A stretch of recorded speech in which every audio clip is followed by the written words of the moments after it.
ভুল পার্সেল। ঘটনাটা গত মাসের। আমি একাই থাকতাম আমার ছোট অ্যাপার্টমেন্টে। রাত তখন প্রায় 2টো। আমি ঘুমানোর প্রস্তুতি নিচ্ছিলাম। ঠিক তখনই দরজায় একটা শব্দ হলো। কেউ খুব আলতো করে নক করল। দরজা খুলে দেখি কেউ নেই, শুধু একটা ছোট পার্সেল পড়ে আছে। কোনো নাম নেই, কোনো ঠিকানা নেই। ভাবলাম হয়তো ডেলিভারি বয় ভুল করে রেখে গেছে। আমি প্যাকেটটা খুলে ভেতরে শুধু একটা পুরনো নষ্ট হয়ে যাওয়া নোকিয়া ফোন পেলাম। হঠাৎ ফোনটা বেজে উঠল। স্ক্রিনে কোনো নম্বর ছিল না, শুধু লেখা ছিল অজানা। আমি রিসিভ করতেই ওপাশ থেকে কেউ একজন ভারী গলায় হাসলো আর বলল, তোমার উপরতলার জানলাটা খুব সুন্দর। আমার পুরো শরীর জমে গেল, কারণ আমার অ্যাপার্টমেন্টটি ছিল দোতলায় আর আমি তখন জানলার পাশেই দাঁড়িয়েছিলাম। আমি দ্রুত জানলার পর্দা টেনে দিলাম। কয়েক মিনিট পর আবার ফোনটা বাজলো। এবার একটা মেসেজ এলো, আমি নিচে আসছি। আমি সাথে সাথে ঘরের সব আলো নিভিয়ে দিলাম এবং হাতে একটা ক্রিকেট ব্যাট নিয়ে সোফার পেছনে লুকিয়ে থাকলাম। প্রায় 10 মিনিট নিস্তব্ধতা। তারপর আমি শুনলাম আমার রান্নাঘরের ভেন্টিলেটর দিয়ে কেউ একজন ভেতরে নামছে। পায়ের শব্দটা একদম স্পষ্ট ছিল। আমি ভয়ে চোখ বন্ধ করে নিলাম।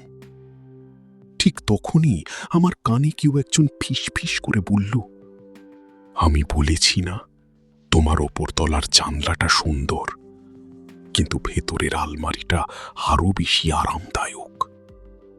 আমি যখন চোখ খুললাম দেখলাম আলমারির দরজাটা সামান্য খোলা। পুলিশ আসার পর তারা সেখানে শুধু একটি চিরকুট পায়, যাতে লেখা ছিল, কাল আবার আসবো। ভুল পার্সেল পার্ট 2। পুলিশ যাওয়ার পর আমি ভেবেছিলাম বিপদ কেটে গেছে, কিন্তু আমি ভুল ছিলাম। পরের দিন সারাটা সময় আমি অদ্ভুত এক অস্থিরতায় কাটিয়েছি। মনে হচ্ছিল কেউ দেয়ালের ওপাশ থেকে আমাকে দেখছে। রাত নামার সাথে সাথে আমি সব দরজা জানলা দুবার করে চেক করলাম। রাত ঠিক 1:15 সেই পুরনো নষ্ট ফোনটা, যার ব্যাটারি পুলিশ খুলে নিয়ে গিয়েছিল, সেটি আবার বেজে উঠল। কাঁপা হাতে ফোনটা তুললাম। এবার কোনো লেখা নেই, শুধু একটি ছবি পাঠানো হয়েছে। ছবিটা আমার বেডরুমের দরজার, যা ঠিক 5 সেকেন্ড আগে তোলা হয়েছে। আমি দৌড়ে গিয়ে বেডরুমের দরজা লক করতে চাইলাম, কিন্তু তার আগেই দরজাটা ধীর গতিতে খুলে গেল। ঘরের ভেতরে কেউ নেই, শুধু মেঝের ওপর সেই পুরনো নোংরা জুতো জোড়া রাখা, যা আগের রাতে পুলিশ আলামত হিসেবে নিয়ে গিয়েছিল। তার মানে সে পুলিশের হেফাজত থেকেও জিনিসগুলো ফিরিয়ে এনেছে।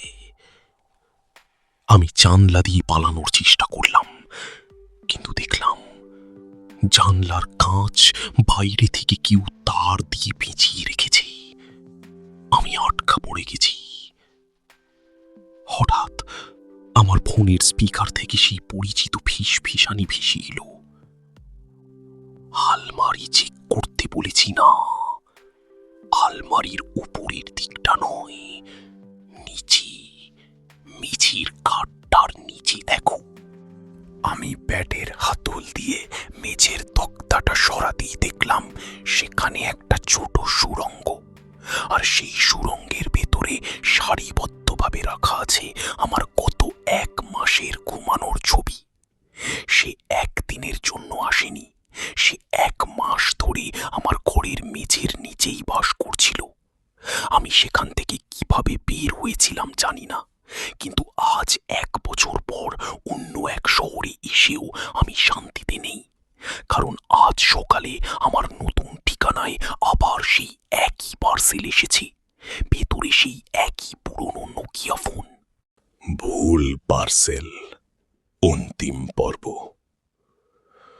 আমি এখন এই ভিডিওটি রেকর্ড করছি একটি হোটেলের বাথরুমে লুকিয়ে।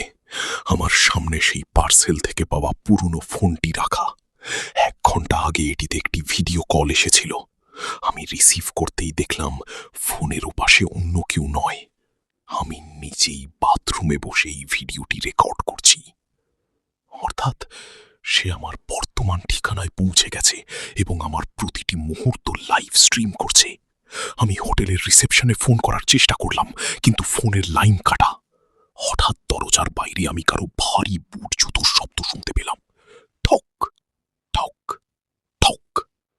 সে দরজায় কড়া নাড়ছে না, সে দরজার উপর ধারালো কিছু দিয়ে আঁচড় কাটছে। ফোনের স্ক্রিনে একটা মেসেজ ভেসে উঠল, তুমি কি জানো তোমার আগের অ্যাপার্টমেন্টে সেই সুড়ঙ্গটা কোথায় শেষ হয়েছিল? সেটা তোমার বর্তমান খাটের নিচে এসে শেষ হয়েছে।